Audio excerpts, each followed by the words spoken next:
I paid for my granddaughter's private school and she promised to visit me weekly. After graduation, she changed her number and unfriended me everywhere. Her mother said I needed to let go. A month later, she applied for something that required my signature, and I responded with, "I'm 72, retired widowed. I live alone in a house I built with my own hands back in the 80s, just outside of Nashville. I was a carpenter most of my life. Nothing fancy, just steady work. I did okay. Never rich, but I saved. Paid off my house. Took care of my wife until cancer took her 10 years ago. After she passed, the only thing that gave me purpose was my family, my daughter Trish, and my granddaughter Haley. Haley was my light. From the moment she was born, I felt something shift in me. I used to hold her while she napped on my chest. I built her a wooden dollhouse when she turned 6. When her dad left, I stepped in more. I was never trying to replace her father, but I did everything I could to make sure she felt safe and loved. Then came middle school. Haley got into St. Catherine's Academy. Private school. Big deal in this area. But Trish couldn't afford it. She was working 2 jobs just to keep food on the table. So I stepped up. No hesitation. That first year, $9,400 in tuition. I dipped into my savings. Bought fewer groceries.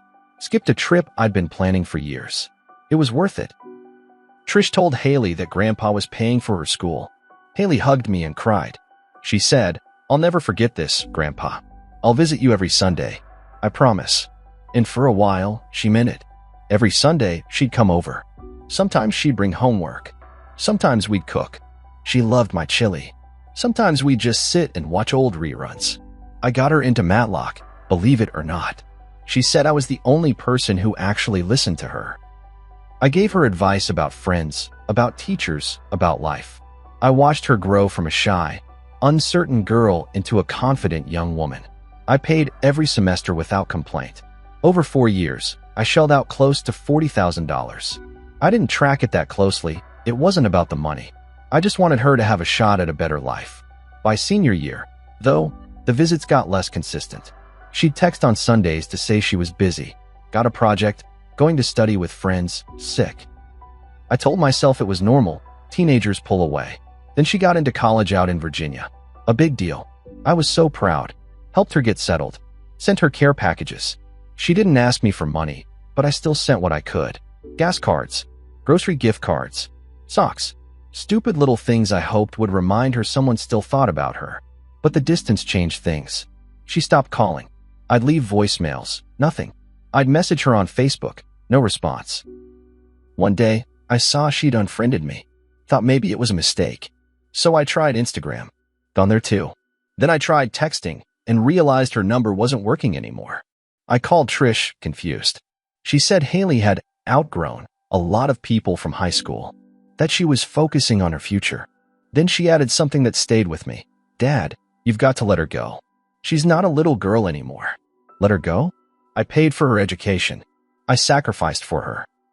All I asked was 1 visit a week. Not money, not credit, just time. And now I was being told I needed to let go. It hit me hard. I'm not ashamed to admit I cried that night.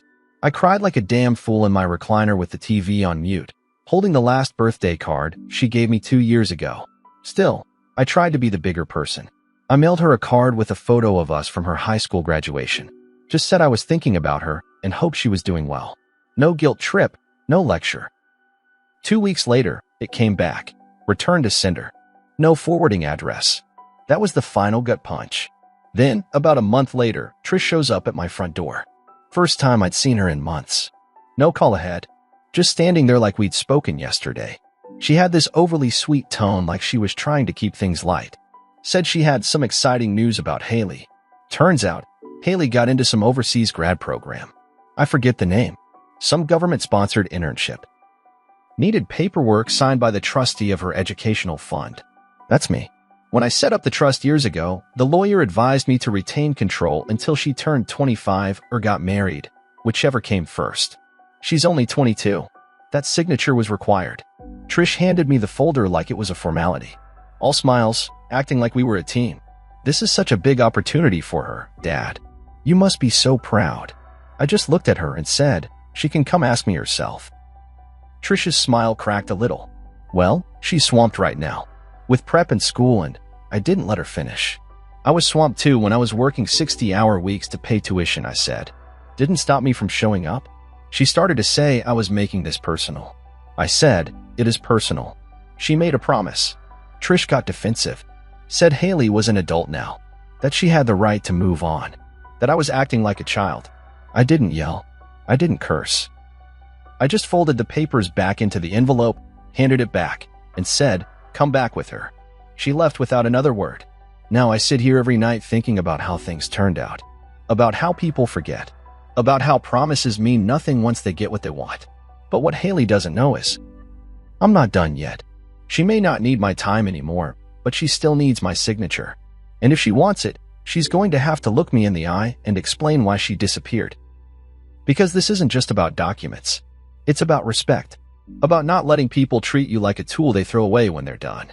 She thinks I'm just some old man with a pen, but I still hold the power to say no. And I'm not afraid to use it. After that day, I didn't hear from Trish or Haley for a full week. Then I got a call from a number I didn't recognize. I let it go to voicemail. It was Haley. She sounded stiff. Not angry, just cold. Like I was some stranger. She said, Hi, Grandpa. I heard you're holding up some paperwork I need for my internship. I'm sorry we haven't talked. Things have been hectic. But this program starts in 6 weeks, and there's a hard deadline. I'd appreciate it if you could sign the forms and send them back. Thanks. That was it. No, how are you? No, I've missed you. No mention of the promises she made or the fact that she hadn't spoken to me in over a year. I didn't call her back. Instead, I printed out a photo of her and me from when she was 10. We were building a birdhouse together in my garage. I taped it to my refrigerator. I needed to remind myself of who she used to be before all this. Before the lies. Before I became invisible to her. 3 days later, Trish came by again. This time she was angry.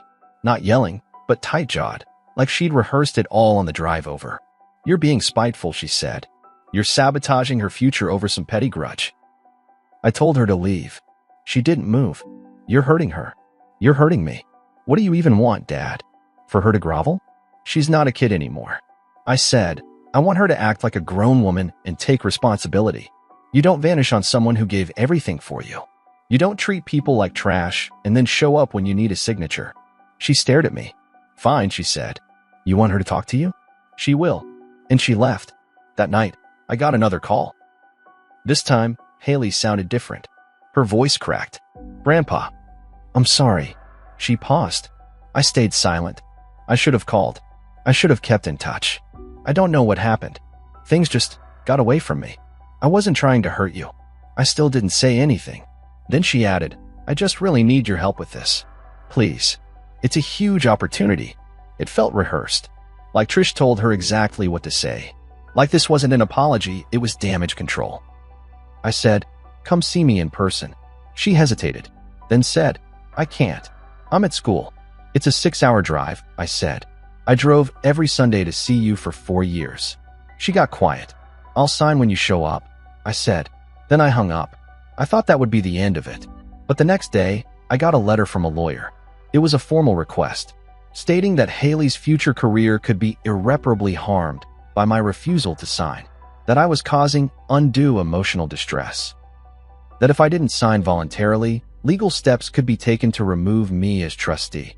That was the moment the anger turned into something else, something colder. I called my own lawyer, Marcus. He's been retired for a few years, but he still takes my calls. I told him everything. He looked over the documents and said, they're bluffing. The trust is airtight. You're not breaking any laws by refusing. They'd have to prove mental incompetence or malicious intent. And you're clear on both. So now they tried guilt. They tried pressure. They tried legal threats. Still no visit. Still no real apology. They didn't want to make things right. They just wanted me to shut up and sign. But they underestimated something. I've been alone a long time. I don't need anyone. And I don't respond well to threats. The next day, I went to my bank. I had them pull every receipt, every tuition payment I'd made for Haley's education. I made copies of every invoice, every check stub. Then I sat down and wrote a letter. It wasn't angry, just facts. I listed everything I'd paid for. I attached photos, report cards, graduation invites, a printed out text where she promised to visit me every Sunday. And at the end, I wrote, you want my signature? I want a conversation. Not a lawyer. Not a voicemail. A real talk, face to face. If that's too much to ask, then maybe it's time someone learned the cost of forgetting who helped them when nobody else would. I mailed it directly to her school. Now I wait. If she wants my help, she'll come to me as a person, not a demand, not a threat. And if she doesn't, well, let's just say this won't be the only opportunity she loses. 2 weeks went by. No call, no letter, no knock at my door. I figured that was it. Maybe they'd find another way to get the paperwork done. Or maybe they'd write me off for good. Part of me was fine with that. Then something strange happened. A woman showed up at my door. Not Trish, not Haley. Mid-30s, professional. She introduced herself as Emily, a coordinator for the overseas internship Haley had applied for. She said, "Mr. Harper, I hope I'm not intruding. I'm here off the clock. Haley's file is flagged as incomplete because of the trustee signature. She's extremely qualified, but we're running out of time." I stared at her for a second. So now they're sending strangers to do their talking? She looked uncomfortable. "I'm not here on behalf of Haley or her family. I came because, well, we get a lot of applicants, and not many stand out like she did." I read through her file, and I noticed your name on the trust documents. I just thought, maybe something got lost in the process. I asked, "Did she tell you what's going on between us?" She hesitated, then said quietly, "No, just that you weren't speaking." Honestly, she cried when we discussed it. Said she made a mistake. I didn't say anything. Emily stepped back. "Look, I'm not trying to pry, but I figured someone should try to talk to you like a person. Not as a lawyer. Not as a file number." She handed me her card and left. I sat with that for a long time. I was angry, yeah, but mostly tired. I didn't need more people trying to clean up Haley's mess. I needed her to own it. That night, I pulled out the photo again. The one from when she was little. I looked at that girl with the glue-stained fingers and wild blonde curls. That girl who used to sit in my lap and ask me if we'd had a heart. And I realized something. I wasn't just angry she cut me off. I was angry because I'd let myself believe we were different. That I mattered enough to her that she'd never turn her back on me. 3 days later, Haley showed up. Not with Trish. Not with a lawyer. Just her. Alone. No makeup. Puffy eyes. She didn't knock, she just stood on the porch. I opened the door, and we stared at each other. Felt like a full minute passed before she said anything. "I'm sorry," she whispered. "I screwed everything up. I didn't say a word. I got into college, and everything changed. New people. New life. Everyone told me to focus on the future. I guess I started thinking you were part of the past." Still, I said nothing. "I was scared," she said. "Scared if I talk to you again. I feel guilty. Or ashamed. So I avoided it. And then it went on too long, and I didn't know how to fix it." I stepped aside and let her in. We sat at the table. She didn't look at her phone once. She cried. Quietly, not performative. She told me she missed me. She remembered every Sunday visit. She knew she'd hurt me. She didn't try to excuse it. That part. That's what caught me off guard. She finally asked me, "Can we start over?" I didn't say yes. I didn't say no. Instead, I walked to my cabinet, pulled out the folder with the internship forms, and set it on the table. And then I said something that caught her off guard. "I'm not the only one you owe something to." Her eyes narrowed. "What do you mean?" I slid over the second folder, the one with the receipts, the invoices, the check stubs, her transcripts, photos, the full history of everything I paid, printed and organized.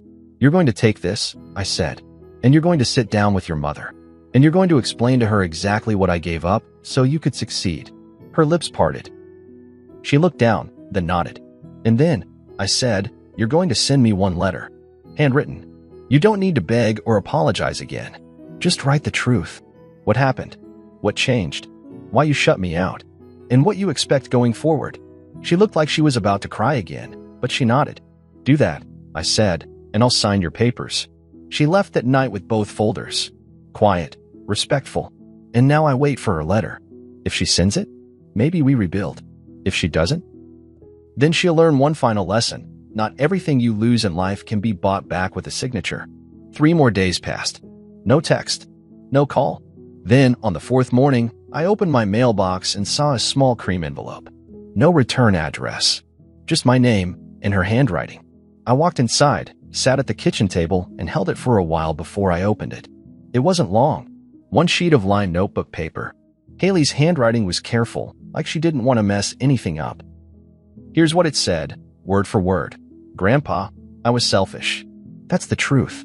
I thought I'd outgrown everything. You, Sunday visits, even the memory of what you did for me. I convinced myself it didn't matter. But it does. You were the only person who ever showed up every time. You didn't just pay for school. You gave me your time, your heart, your respect. I threw it away like it was nothing. I don't expect forgiveness, but I want you to know I'm ashamed of how I acted. I don't deserve your signature. I don't even deserve this second chance. But I'm asking for it. Not just for the internship. For us. If you sign, I'll be grateful. If you don't, I'll understand. I just want you to know I remember now. And I won't forget again. Haley, I sat there a long time. Eventually, I stood up, walked to my drawer, pulled out the folder with her internship documents, and signed every single page. But I didn't stop there. I added a post-it note with 5 words. We'll see you Sunday, 2 p.m. Then I drove it all to the post office myself and mailed it overnight. The next Sunday, I made chili, just like the old days. Cleaned the house. Set out 2 bowls. At 2:08 p.m., a car pulled into the driveway. Haley stepped out, holding a tray of cornbread and a grocery bag of cherry soda, my favorite. She looked nervous, but she smiled. We sat down. We ate. We talked. Not about the internship. Not about the letter. Just about life. Her classes. My tomatoes. The neighbor's dog. Simple stuff. And for the first time in years, it felt real again. But that wasn't the end. 2 weeks later, I got a call from the internship coordinator, Emily, the same woman who showed up at my door. She wanted to let me know that Haley had voluntarily submitted an addendum to her file, a letter explaining the delay in paperwork and owning her actions. She said it was honest, emotional, and unlike anything they'd seen from an applicant before. That letter moved the review board. They gave her the slot. But what Haley doesn't know, and never will, is what I sent to the internship board myself the day after our Sunday dinner. I wrote my own letter. It wasn't glowing. I told them the truth. That Haley had turned her back on the person who paid for her success. That she ghosted the man who showed up for her every week. That she tried to come back only when she needed something. And that it took hard lessons and some pressure for her to come home again. I told them she still had a lot to learn. But I also told them she finally took responsibility. She didn't make excuses. She listened. She changed. I told them she might fail again, but that she's worth the risk. They accepted her. Revenge doesn't always come with fire and yelling. Sometimes it's watching someone squirm when they realize you're not who they thought you were. But justice? Justice is watching someone face who they've become and still giving them a chance to become better. As for me, I got my Sundays back. But this time, I don't just open the door. I leave it unlocked.